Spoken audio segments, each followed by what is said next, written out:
খরস্রোতা নদীর প্রতিকূলে চলতে চলতে অনেক কিছু শিখে গেছি। ঘাত প্রতিঘাত সহ্য করে জীবনযুদ্ধের কৌশলটাও আয়ত্তে এসে গেছে আমার। শিখেছি ব্যথার পাহাড় আড়াল করে ঠোঁটের কোণে মেকি হাসি ছড়িয়ে রাখতে,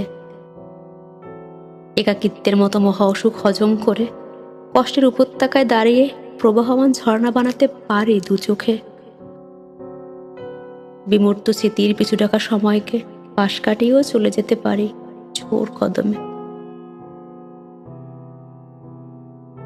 চাওয়া পাওয়ার সাম্রাজ্যে কিছুই চাই না আমি, ইচ্ছে করে ইচ্ছেগুলোকে সংক্ষিপ্ত করেছি, বিসর্জন দিয়েছি জীবনের সব কিছু।